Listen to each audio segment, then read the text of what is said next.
Welcome back everyone. Next test पर आ जाइए। प्रैक्टिस करेंगे इसमें हम 61 टू लेकर 61 टू 80। ठीक है, 20 इंपॉर्टेंट प्रश्न है। मेडाइवल हिस्ट्री ही चल रही है अभी तक। ठीक है,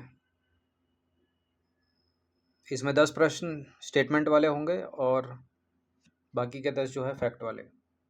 चलिए, पहला प्रश्न यानी 61 नंबर का प्रश्न। शेरशाह सूरी की व्यापारिक और सड़क नीतियों के ऊपर प्रश्न है। ठीक है, शेरशाह सूरी द्वारा व्यापार और वाणिज्य को बढ़ावा देने के लिए किए गए सुधारों के संबंध में निम्नलिखित कथनों पर विचार करेंगे।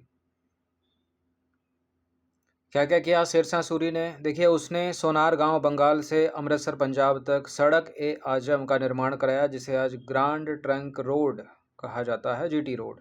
दूसरा स्टेटमेंट है, उसने प्रत्येक 2 कोस यानी लगभग 4 मील की दूरी पर सरायों का निर्माण कराया, जहां हिंदुओं और मुसलमानों के लिए ठहरने और भोजन की अलग व्यवस्था थी। और तीसरा स्टेटमेंट है, शेरशाह ने पूरे साम्राज्य में चुंगी प्रणाली यानी कस्टम ड्यूटी को सरल बनाया और कर केवल 2 स्थानों पर लिया जाता था, एक साम्राज्य में प्रवेश करते समय और दूसरा वस्तु की बिक्री के समय। उपरोक्त में से कौन सा स्टेटमेंट जो है इसमें सही है?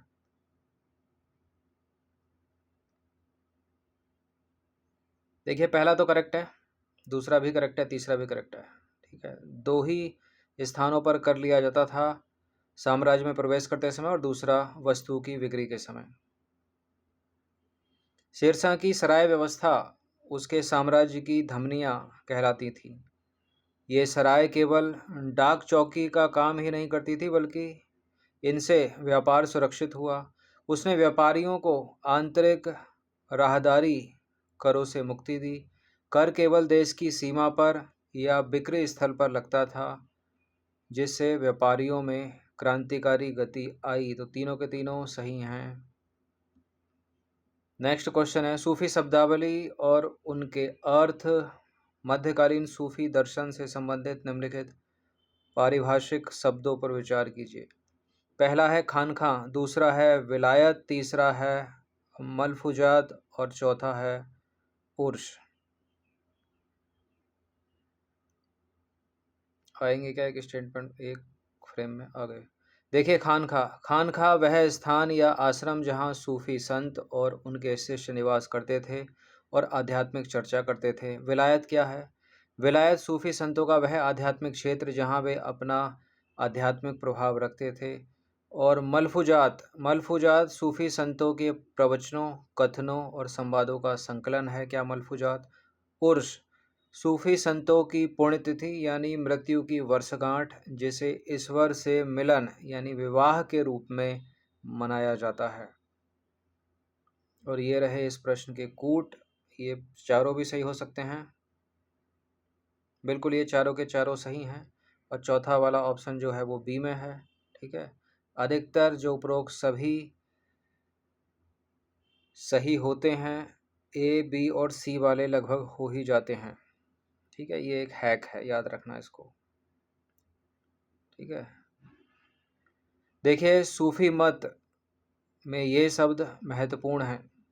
सूफी संतों की मृत्यु को उर्स, जिसका शाब्दिक अर्थ विवाह या मिलन है, कहा जाता है, क्योंकि उनका मानना था कि मृत्यु के बाद आत्मा का परमात्मा से मिलन हो जाता है। निजामुद्दीन औलिया के संवादों का संकलन फवायद उल फुआद यानी मलफूजात का सबसे अच्छा उदाहरण है। तो चारों के चारों युग्म सही सम्मिलित हैं ऑलरेडी। क्वेश्चन नंबर 63 है, अलाउद्दीन खिलजी की सैन्य प्रशासनिक शब्दावली। अलाउद्दीन खिलजी के सैन्य सुधारों के संदर्भ में निम्नलिखित कथनों पर विचार करेंगे। पहला है, दूसरा है, तीसरा है। पहला है मुर्तब। मुर्तब वह सैनिक था जिसके पास केवल एक घोड़ा होता था, जबकि 2 अस्पा वह सैनिक था जिसके पास 2 घोड़े होते थे। आरिज ए मुमालिक सैन्य विभाग का प्रमुख था, जो सैनिकों की भर्ती और उनके हुलिये के रिकॉर्ड की जांच के लिए जिम्मेदार था। क्या अलाउद्दीन ने सैनिकों के वेतन को जागीर के रूप में देना अनिवार्य बनाया, ताकि वे अपने क्षेत्रों के प्रशासन को भी संभाल सकें।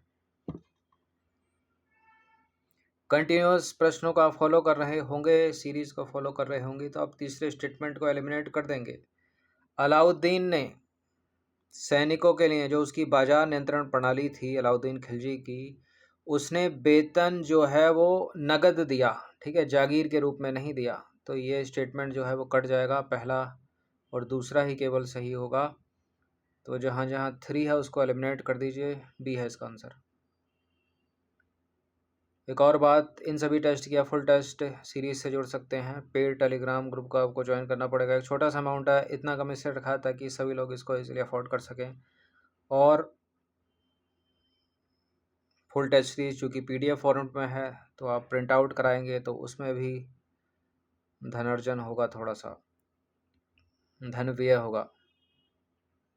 देखिए, अलाउद्दीन खिलजी ने इक़्तादारों और सैनिकों की शक्ति को कम करने के लिए जागीर या इक़्ता प्रथा को पूरी तरह से रोक दिया था। अलाउद्दीन खिलजी ने, उसने सैनिकों को केंद्र से सीधे नगद वेतन देना शुरू किया, ना कि जागीर के रूप में, ठीक है, कैश सैलरी देता था वो। एक सामान्य सैनिक एक अस्पा को 234 टका वार्षिक और 2 घोड़े रखने वालों को 2 अस्पा को 78 टका अतिरिक्त दिया जाता था, ठीक है, एडिशनल 78 दिया जाता था 2 घोड़े वाले को। नंबर 64 है भक्ति आंदोलन की महिला संत।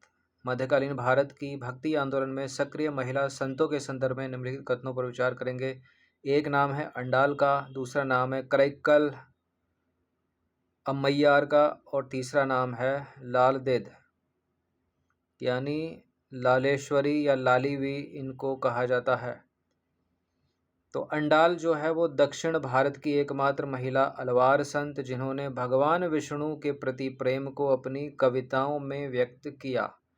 और करैक्कल अम्बियार दक्षिण की प्रसिद्ध नैनार संत, ऊपर वाली अलवार हो गई, अंडाल अलवार हो गई, करैक्कल अम्बियार नैनार संत जो शिव की परम भक्त थीं और जिन्होंने कठिन तपस्या का मार्ग चुना, ठीक है। लालदेद यानी लालेश्वरी या लाली कश्मीर की प्रसिद्ध कवियत्री जिन्होंने शैव दर्शन और सूफीवाद के मिश्रण से बाख छंदों की रचना की। ये तीनों की तीनों महिलाएं इंपॉर्टेंट है। एज इट इज़ इनको मैंने करेक्ट ही रखा है, कोई फेरबदल नहीं किया है ताकि आपको याद हो जाए। तो इसका जो आंसर हो जाएगा ऑप्शन नंबर डी, उपरोक्त सभी। देखिए, भक्ति आंदोलन ने लैंगिक बंधनों को तोड़ा।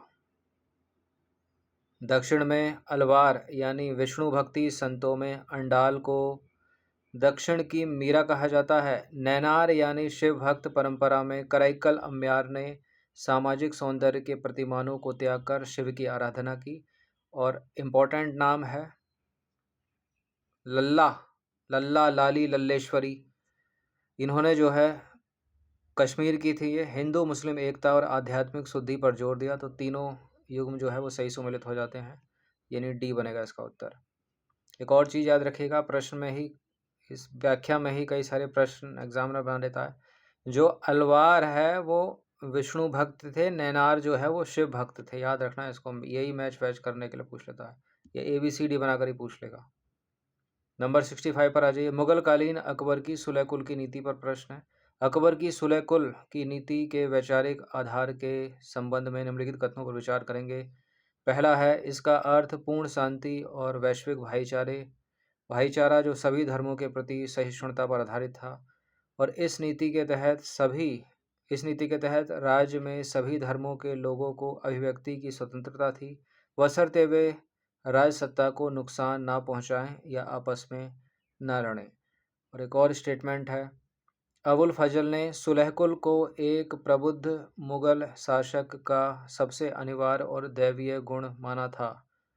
अकबर की सुलहकुल की नीति को अबुल फजल ने एक प्रबुद्ध मुगल शासक का सबसे अनिवार्य और दैवीय गुण माना था, जबकि अकबर पढ़ा लिखा नहीं था, ठीक है। बिल्कुल, पहला भी सही है, दूसरा भी सही है, तीसरा भी सही है, तीनों के तीनों स्टेटमेंट करेक्ट है। और 1 2 3 किधर गया, ए में है, तो प्रबल संभावना है कि ये सही होंगे तीनों।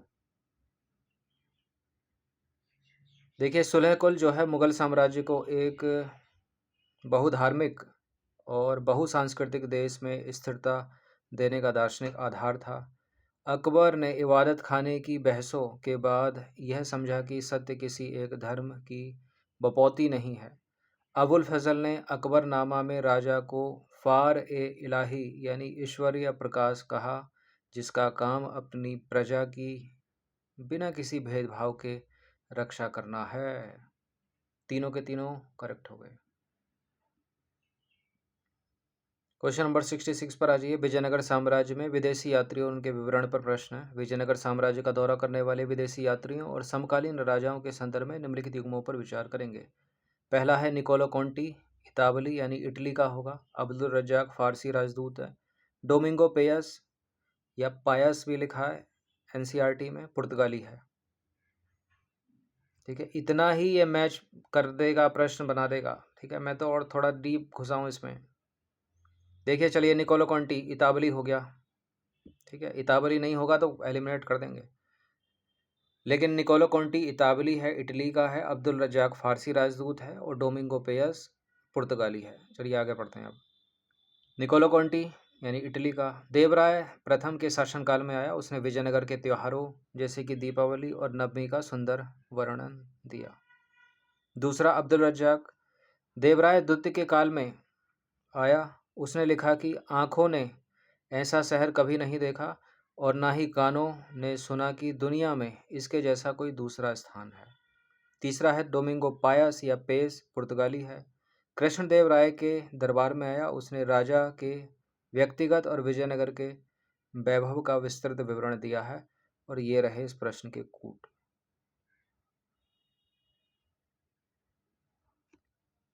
और ये तीनों के तीनों सत्य हैं, सही सुमेलित हैं। ठीक है, डी है इसका आंसर। विजयनगर की समृद्धि को देखने कई विदेशी यात्री आए। निकोलो कॉन्टी 1420 के आसपास आया। अब्दुल रज्जाक खुरासान के सुल्तान का राजदूत बनकर 1443 में आया। उसने विजयनगर की 7 सुरक्षा दीवारों का वर्णन किया। डोमिंगो पेस या पायस कृष्णदेव राय को एक महान और न्यायप्रिय राजा बताया। डोमिंगो पायस या पेस ने। तो तीनों के तीनों जो है सही सुमेलित ये हो गए। ठीक है, इसका आंसर हो जाएगा ऑप्शन नंबर डी। चलिए आ जाइए। दिल्ली सल्तनत का दीवान ए मुस्तखराज विभाग सल्तनतकालीन प्रशासनिक सुधारों के संदर्भ में निम्नलिखित कथनों पर विचार करेंगे। दीवान ए मुस्तखराज विभाग की स्थापना अलाउद्दीन खिलजी द्वारा की गई। दूसरा स्टेटमेंट है, इस विभाग का मुख्य काम प्रांतीय गवर्नरों और राजस्व अधिकारियों जैसे कि आमिल और मुकद्दम के नाम बकाया राजस्व की जांच करना और उसे बलपूर्वक वसूल करना था। और तीसरा स्टेटमेंट है, दीवान अमीर को ही एक स्वतंत्र विभाग था जिसका काम किसानों को अग्रिम ऋण देना था। अग्रिम ऋण यानी सौंधर देना था। पहला सही है, दूसरा सही है, तीसरा सही है। तीनों के तीनों करेक्ट हैं, तो बी में है। प्रबल संभावना की है कि ये सही हो जाएगा। देखिए, अलाउद्दीन खिलजी ने भ्रष्टाचार रोकने और राजस्व को अधिकतम करने के लिए दीवान मुस्तखराज यानी बकाया राजस्व विभाग बनाया। दीवान अमीर को ही मोहम्मद बिन तुगलक द्वारा स्थापित एक बिल्कुल नया और स्वतंत्र विभाग था जिसका काम किसानों को अग्रिम ऋण यानी सौंधर देना और अकाल की स्थिति में नई भूमि पर खेती करवाना था। तीनों सही हैं। अब आ जाइए मुगल काल में दोहरा गुंबद और चारबाग शैली पर प्रश्न है। देखिए, भारत में मुगल स्थापत्य के तहत चारबाग शैली की शुरुआत पहली बार अकबर ने की थी। यहाँ कलर चेंज है, ज़्यादा ध्यान से आप उसको एनालाइज कर सकते हो। एग्ज़ाम हॉल में नहीं मिलेगा, एक ही ब्लैंक इंक में जो है पूरा पेपर छपा होगा। ठीक है, कौन सा सही नहीं है, सही है, उस पर ध्यान ज़रूर दीजिएगा। ठीक है, वो बोल्ड में वैसे तो कर देते हैं एग्जामिनर उसको बोल्ड लेटर में, लेकिन हर प्रश्न में नहीं भी होता। तो पढ़ते ही नहीं चले जाना, थोड़ा ना ठहरना भी है कि पूछा क्या है, सही है पूछा है, सही नहीं पूछा है। यहाँ तो सही ही पूछा है। तो पहला क्या था, भारत में मुगल स्थापत्य के तहत चारबाग शैली की शुरुआत पहली बार अकबर ने की थी। ठीक है, जिसको स्पीड कम लग रही है ना, स्पीड बढ़ा लेना, 1.2x कर लेना, 1.5x कर लेना, 2x तक कर लेना।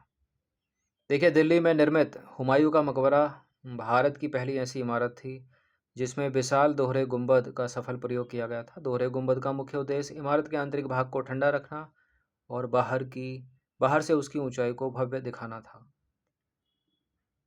ये फैक्ट है, यहाँ गलती है। ये अकबर की जगह कोई और बादशाह आएगा यहाँ पर। कौन आएगा? बाबर। ठीक है, बाबर। दूसरा सही है, तीसरा सही है। तो जहाँ जहाँ एक है उसको एलिमिनेट करो तो बी है इसका आंसर। देखिए, बाबर को बागों का शौक था। उसने आगरा में आराम बाग बनवाया। ज्यामिति पद्धति पर आधारित 4 बाग, आराम बाग। हुमायूं का मकबरा जिसका डिजाइन मीर गिरजा गियास ने बनाया था, मुगल वास्तुकला की प्रयोगशाला माना जाता है। ठीक है। इसमें किसमें हुमायूं के मकबरे में पहली बार दोहरा गुंबद यानी मध्य एशिया या तिमुरिद शैली इसका प्रयोग हुआ, जो बाद में ताजमहल की मुख्य विशेषता बना। तो पहला ही सही नहीं है, बाकी सारे सही हैं। गियासुद्दीन तुगलक की नीतियों पर प्रश्न है। गियासुद्दीन तुगलक यानी तुगलक वंश का संस्थापक था ये। इसकी प्रशासनिक और भू राजस्व नीतियों के संदर्भ में निम्नलिखित कथनों पर विचार करेंगे। पहला कथन है, दूसरा कथन है, दो ही कथन है। नहीं नहीं, तीसरा भी तो कथन है। तीसरा किधर गया? ये है ना तीसरा कथन। चलिए, उसने अलाउद्दीन की कठोर पैमाइश और अत्यधिक लगान व्यवस्था को त्याग कर मध्यम मार्ग अपनाया, जिसे इतिहासकार बर्नी ने रश्मि मियान कहा, मध्यम मार्ग। और दूसरा है, उसने आदेश दिया कि किसी भी इक्ता या प्रांत का राजस्व एक वर्ष में 1/10 या 1/11 भाग से अधिक नहीं बढ़ाया जाना चाहिए। और तीसरा है, उसने अलाउद्दीन द्वारा छीनी गई खोतों मुकद्दमों की विशेषाधिकार भूमियों को वापस लौटा दिया। ठीक है। मुकद्दमों यानी गांव के पुराने जमींदारों। उसने अलाउद्दीन द्वारा छीनी गई खोतों मुकद्दमों यानी गांव के पुराने जमींदारों की विशेषाधिकार भूमियों को वापस लौटा दिया। बिल्कुल ठीक है। तो सारे के सारे ये सही हो गए। इसका आंसर हो जाएगा ऑप्शन नंबर डी, या वह ऑप्शन जिसमें 1 2 3 दिया हो। गियासुद्दीन तुगलक एक व्यवहारिक शासक था। वह जानता था कि अलाउद्दीन की कठोर नीतियां लंबे समय तक नहीं चल सकती, इसलिए उसने हुक्म ए मुशाहत यानी भूमि पैमाइश के स्थान पर पुरानी बटाई या नस्क प्रणाली को फिर से अपनाया। उसने ग्रामीण अभिजात वर्ग यानी मुकद्दम और खूत को पुनः रियायतें दी ताकि कृषि उत्पादन बढ़े और विद्रोह ना हो। सभी सही हैं। 17वें नंबर का प्रश्न है। एक प्रश्न बस और झेल लीजिए, उसके बाद फैक्ट चलेगा दन दन दन दन। चलिए, शिवाजी महाराज का राज्याभिषेक और उपाधियों के संबंध में प्रश्न है।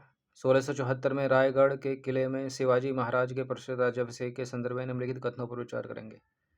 पहला स्टेटमेंट है, उनका राज्याभिषेक बनारस के प्रसिद्ध विद्वान गंगा भट्ट यानी विश्वेश्वर भट्ट द्वारा संपन्न कराया गया था। और दूसरा है, राज्याभिषेक के बाद उन्होंने हैंदव, धर्मोद्वारक और क्षत्रिय कुलवंतस की उपाधियां धारण की। उन्होंने इस अवसर पर एक नया संवत चलाया, राज्याभिषेक शक जिसका नाम है, और सोने के होन तथा तांबे के शिवराई नामक सिक्के जारी किए। अब सोचो, एग्जाम हॉल में प्रश्न है, किसी स्टेट पीसीएस में आ गया या यूपीएससी सिविल सेवा ने पूछ लिया, तो क्या लगता है कि इसमें गलती करेगा कोई एग्जामिनर?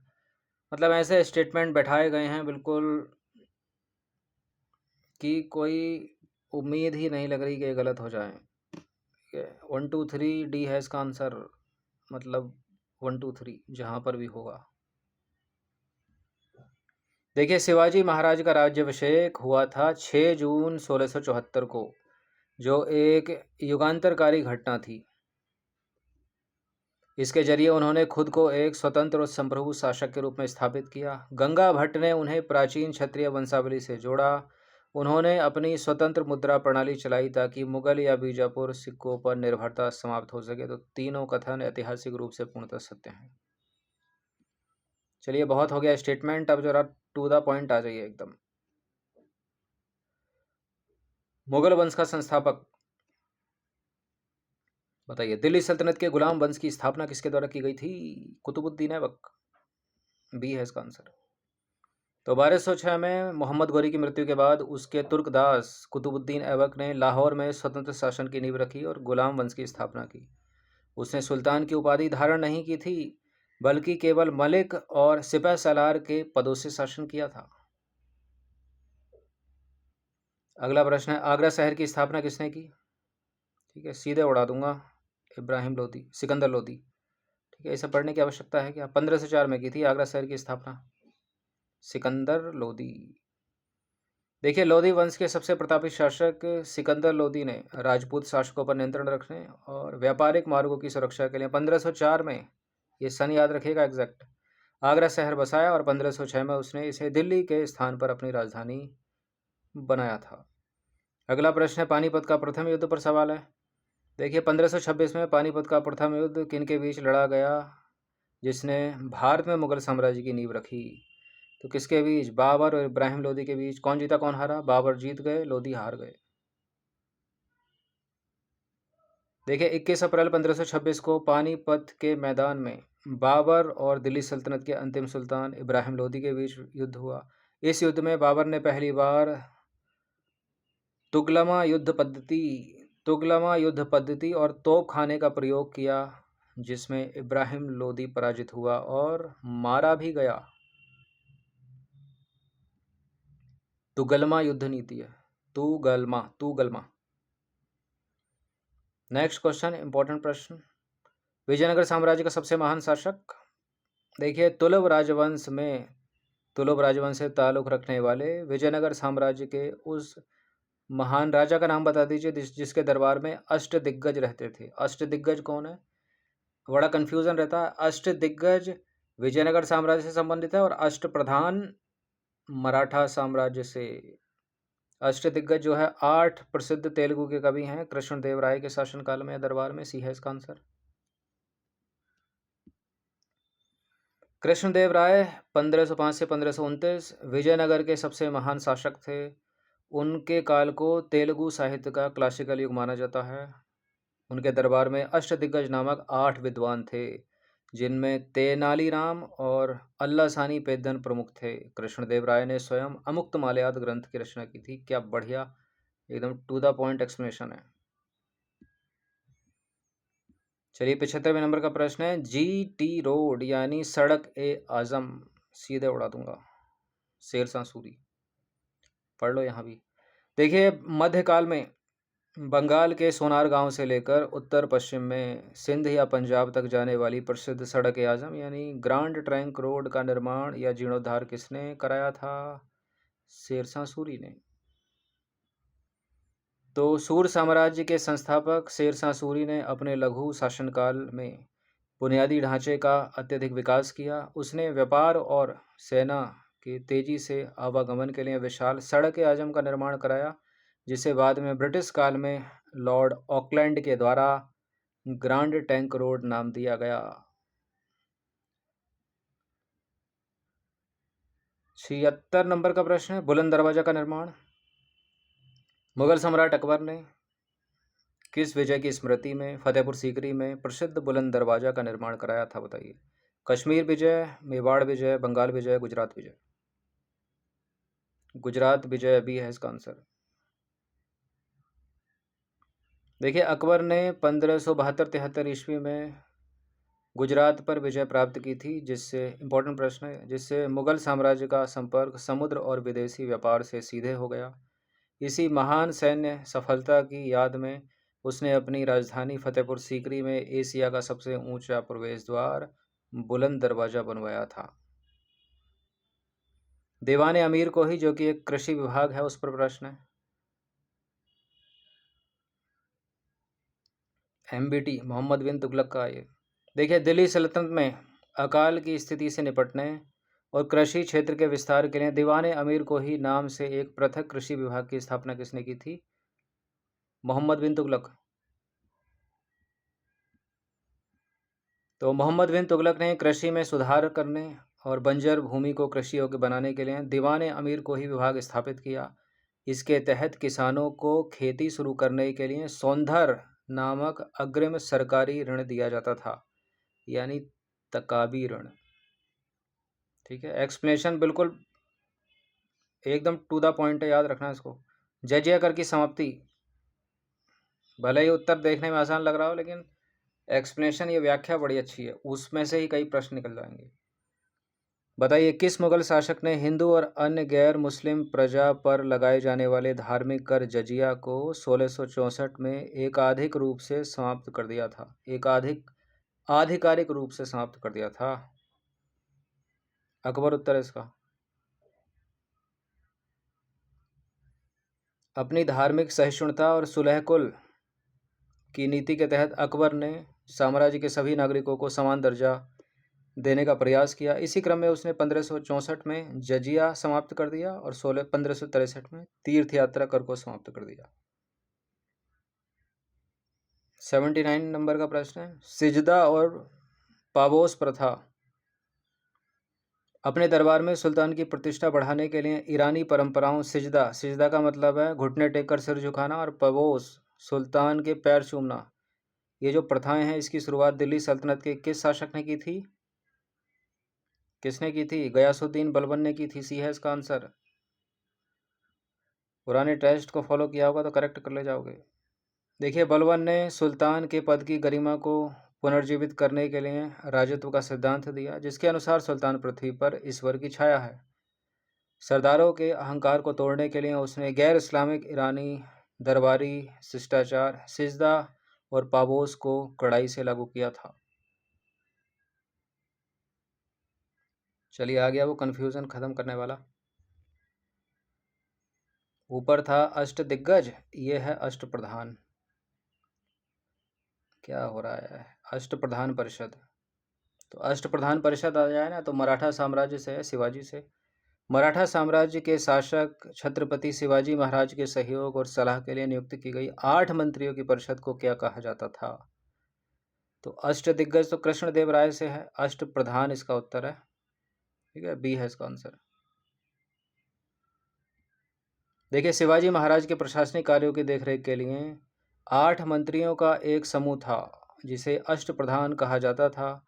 इसमें सबसे प्रमुख पद कौन सा? पेशवा का होता था। पेशवा यानी प्रधानमंत्री का पद, जो सामान्य नागरिक और सैन्य प्रशासन को संभालता था। तो 20 प्रश्न प्रैक्टिस कर लिए, बंद तो कर रहा है, खींच कर ले जाऊँ 100 तक इसको, लेकिन बहुत बड़ा टेस्ट हो जाएगा, नेक्स्ट वाले टेस्ट में देखेंगे। धन्यवाद।